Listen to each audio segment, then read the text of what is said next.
Hello everyone, welcome back to my Facebook blog. আজকে আছিল রবিবার, আর রবিবার মানে এসে গিয়া বাজার বার।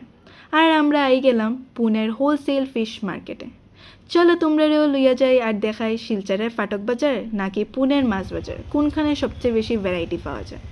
রবিবার আছিল গতিকে সারা পুনে উঠিয়াই গেছে এখানেও মাছ কিনাত। এখানে একটা বালা সিস্টেম, সবে একটা একটা শাড়ি উঠাইয়া নিজের পছন্দ মতো মাছ বাঁচিয়া লই লইতে পারবো, কেউ রে কিচ্ছু হইতো না। আমরা শিলচরও যেমন মাছালায় যেটা দিল তো দিল, নিজে বেশি বাঁচলে তারা বেচতেই চাইতো না। কিন্তু এখানে এই ধরনের কোনো সিস্টেম নাই। পুনে আইয়া দেখলাম সামুদ্রিক মাছ থেকে দরিয়া নদীর মাছ কোন মাছটা রিজনেবল রেটে তুমি পাইতাই না, যেহেতু এটা হোলসেল ফিশ মার্কেট।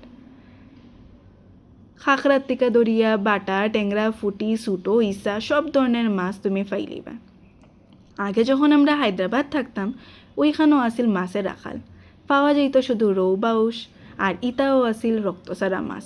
ছোটো মাছ দোকানিত গেলে তোমার আনাইতে লাগবো অনলাইনে, আর অনলাইন মানে এসে গিয়া গলাঘাটার দাম। না রে বাবা, হে খাইতো তো দাম দিয়া মাছ, এই হইয়া তো আমি বই থাকতাম। আর পুনে আইয়া এই জিনিসের হাল ফাইলাইলাম। আর আই গেলাম এই মাছ বাজারও ফ্রেশ ট্যাংরা মাছ লোয়াত। এই দেখো ইলিশ মাছ। আর ওখন তোমরা দেখাইলেই একটা সারপ্রাইজ, ছোটো শার্ক।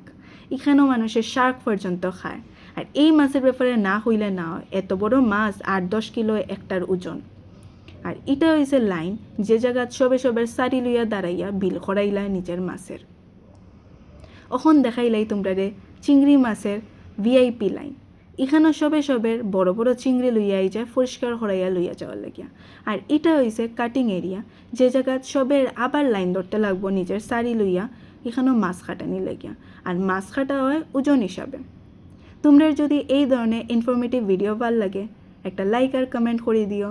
আর যদি আরেকটা ভিডিও লাগে প্রাইজের ডিফারেন্সিয়েশনের লাগিয়া কমেন্ট দিলো।